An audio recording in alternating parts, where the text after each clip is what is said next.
Wow! Ayaw nga. Ito? Hindi mo tayo. Hello po. Hello po. Doon tayo sa kabilang dito dyan. Ah, doon? Oo. Tingnan natin kung ano. Ano yung hanap ko dito? Ganyan tulad sa... Wala bang ano? Tama ba yung tusmaw? Tusmaw. Ano yun? Lulubog-lubog. May lulubugan ka? Oo, doon sa... Ewan ko. Kasi everyday you are using chemicals. Oo. May natin. Diba? Ma-mix dyan. Kaya naging ganyan siya? Oo. Nag-discolor. At bibilang po tayo ng 150 years para magiging ganyan siya ulit. Yan. Ito yung hindi pa na-touch na. Ganda. Nilagay lang nila yan? So your calcium carbonate na minerals na yan. Stalactite po siya. No? Ito nga, ito na, nagalaw na ng ano, kaya na ganyan ang itsura niya. Ito yung para siyang shape like a shawarma wrap, di ba? Oo. O siya. Ganda, no? Doon apart naman tayo, parang may isang statue diyan na parang just like a woman, they were carrying the baby. Yan o, yan po. Yun. Looks like nga. Ay, Interpret. Yes. yung... What you need, what you need. Head, alright. So, andito pa rin sila. Ayan, ayan po. Ayun. Asan? Ayun. Yan siya. Okay. Yung laway po yung kinokolek yan, di ba? Pero pag yung Sa bagay maraming ganyan. Binibenta. binibinta, illegal po yun, di ba, sir? Legal ba yun? Illegal Oo, yun, sir. legal nga daw. Oh my. Ayan, dito, sir. Di ba, para siyang mga corals? Oo. So, sabi mo kanina na para siyang Luya. before, nalubog siya. Sa tubig. Yes. Ganda. Naka-rock and roll. Close up natin. Oh. Yan, oh. Wow. Rock and roll daw. Okay yan. Okay na. Saan? Ayun, oh. Ganyan siya mga oo. patunay na ang lugar na to is lubog dati sa Oo, sa tubig, tubig. Dahil no? sa meron tayong mga shells na mga na-fossilize na, di ba? Meron ditong mga ganyan. So, dito meron tayo. Ang lupa, ano? Oo. Tapos biglang ano, ganyan na. At di ba kung kayo yung magiging kung saan ba yung magandang tingnan natin, stalactite o stalagmite? No? Kung kayo yung bundan po siya ng oxygen dito, yung flow ng air flows, kaya nagiging ganyan yung mga formation. Discolor siya. Nagkaka-forma siya eh. Para siyang popcorn formation. Yung ganyan. At dahil po yan sa At itong formation to, ito yung kadalasang ninanakaw ng mga hunters.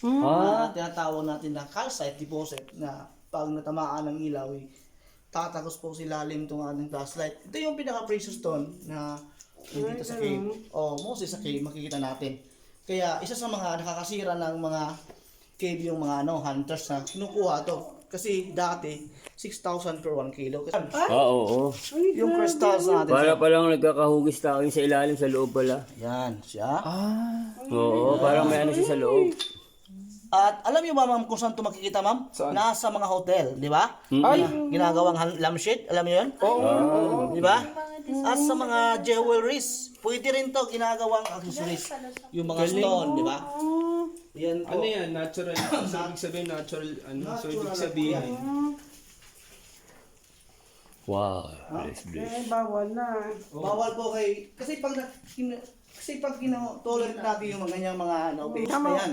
Di ba? Oo, tsaka makakasira na ng kalikasan. Pasalamat tayo sa binay at naprotektahan pa natin yung ating mga cave. Dapat i-preserve niyo yung Yun, at Bawal bumili ng lupa dito. di ba sa first mayroon na yung parang Alin? yung lovers? Ah. At ilang steps lang meron tayo. May mga anak na. Oo. Okay. Dito mayroon tayong 5 fingers. Ayun, di ba? Saan? Ayun, yun. Ay, oo nga, no? Marami. Parang siya nakaganon, no? Ganda ang boses mo. Ay, sorry. Yan, ayan. Ay, ganda. At alam niyo ba sir, bibigyan ko lang ngayon ng konting idea kung alam niyo naman to o hindi, nagbibigay ko sa iyo yung information about stalactite kasi kaya nga napaka ng pagprotekta namin sa cave kasi yung process nito napakatagal. In a 1 millimeter, 1 year lang po yung tatagal yung process niya. Kung makakita ka ng mga 5 inches sir, that is 1,000 years na po yung tagal, no? Ngayon yan, isang dangkal. until dahil nga continue yung kanyang drippings, continue yung growing until such time. Magmimit na yan. Sabihin, pag tumagal pa to ng mga thousands of years na preserved, mas Close. Stalagmite or cave pillar. At andyan yung pinakamalaki natin. Ayan. Oh my God. Mga ganyan. No? Grabe, no? Ganyan kagaling ang nature, no? Na Yun ang true siguro, nature. dahil sa ang cave, wala siyang haligi, nilalagyan ng haligi, no? Ng nature. Oo, para katukod. Hindi Oo. mag-weak yung ating cave. Tama. Para hindi mag-collapse, di ba? Lagyan ka ng haligi.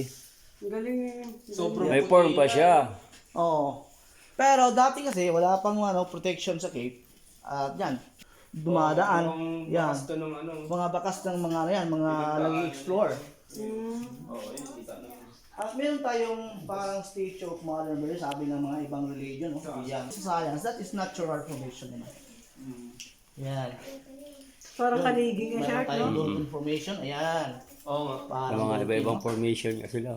Ito maganda. Yung pillar. Hiro mo yan dahil sa patakan yan, no? cave column natin. Freezer, ayan, no? Oo, nag-ayos niya siya, oh. Sir? Gano'ng haba to ya? Ha? Gano'ng kahaba ito pag ano? Ano lang, 159 meters lang po. Napaka-short ng cave. Pero yung nasa loob, napakaraming stalactite. Hindi katulad ng iba. May kislap-kislap yung ano. Dahil po dyan, abundant po siya ng minerals.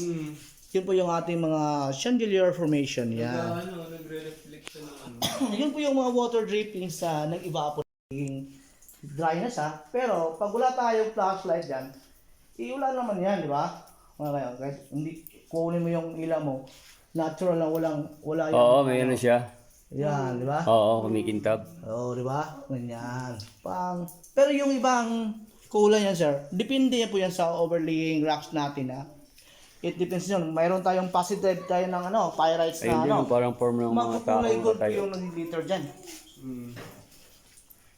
Yun. Yan, ang start po yung pag, nag-heal na siya ng, unti-unti, yung ganyan. Na ganyan. Yan, na-touch yan eh, kaya ganun ba? healing na siya, di ba? Ito nga din eh. Ito rin, Kasi parang curious ka, gusto mo siyang hawakan. Kaya Oo. bawal naman, nadidisform siya. Sa katawan. Parang mga kortina lang, no? Oo. Isa lang, no? Oo. At, Yun yung parang true nature, di ba? Hindi mo gagawa ng... pero meron tayong mga parang honeybee lang ng mga formation. Pero yan, Ay, katulad yan. tumatagos din yung ilaw, di ba? Yan po. Yan. Oo, yun parang may ilaw sa loob pag nakakaliwan siya. Yan. Chandelier. Yan, marami yan dyan, yan, Yun, dito rin, yan. Kaya pala ano yan, demand. Yung demand. Okay, dito tayo. Malapit tayo mga tao. Kita nyo, yung parang mga tela na nakahanging dyan. Yan. Yan. Ano yan? Yan. Stalactite din yan. Parang bago lang Hindi yun. pa yan attached, walang Pero sir, yung pag-start ko mag-guide dito sa 2005, ganyan na yan, sir. Hanggang ngayon, ganyan pa rin yung parang kunti lang talaga yung yung Yung panig, bakit yung panig hindi nadudumihan ng ano? yung mga stalactite. Pero yung mga ganyan, sir, kung saan sila dumadapo, sir, Doon lang sila. doon lang sa bumabalik-balik, hindi na yan create ng Kumakalat. ibang... Yung palipat-lipat. Kasi din sa yan, parang nag-care Tubig, sila sa cave. Ano kayo lasa niyan? Try mo, sir. Ayoko, baka sumamahin ko. Hindi, sir. Wala yan, sir. Hindi, Alam mo yung sir, dati, sir, noong unang panahon. Yun Parang yung po yung iniinom, di ba? black. Pagka ano. Alam mo yung mga karamdaman ng mga dating tao. Alam mo yung 24 mag-iinit hours ng bumaksak tubig. yan, no? Tapos yung kumukulo, may mga puti doon. Ay, yun ba yun? Yun po yung calcite. Nasasama yan dito pag iniinom yan. Oo, tapos. Yun po yung dati na mga tao, may mga karamdaman sa mga kidney. Dahil Okay lang to. At meron tayong binabantay niyang babae. Yan. Meron tayong, yung ermitanyong kuba, ayan. Ay, oo na. Creative ka. Oo. Pindi na yan sa, Mukha niya yung nakaharap eh. ayan, o isa, yan, mukha. Tapos mayroong Meron din dito dalawang aso na nasa loob ng cave. Ayun. Oh, yun. Oh, yung ano. Ayan. Dogs. Oo nga, parang Nakaharap doon, no? Baba tayo, meron dito isang pregnant woman. Ayan. May buntis dito. Pero wala akong kinalaman yan, sir. Sila lang. Pero alam niyo yung hindi niya mabubuntis pag walang gumagalaw, no? Siyempre, no? Mayroon talagang gumagalaw niyan. Baka ikaw, sir. Pero andun yung gumagalaw, si Juan Tambad natutulog. Ayun, yun. Ay, oo nga, no? Naka-side view lang siya. Oo. Di ba? Kaya nga hanggang ngayon, hindi lang sa Facebook yung maraming marites, pati sa cave mayroon din. Pinagmamarites siya ng dalawa dito eh. Oh, yun oh, marami dyan sa gilid. Oh, yun. Maraming isang community dyan. Oo nga, no? Mga Martes, no? 20 minutes. Ayan. Dito tayo. Yun, yung pinakamalapit na mga bird's nest. Ayan. Ay! Yun, sino? Pati nga ya. Yan ang mga pailaw. Ay! Yun, ayan.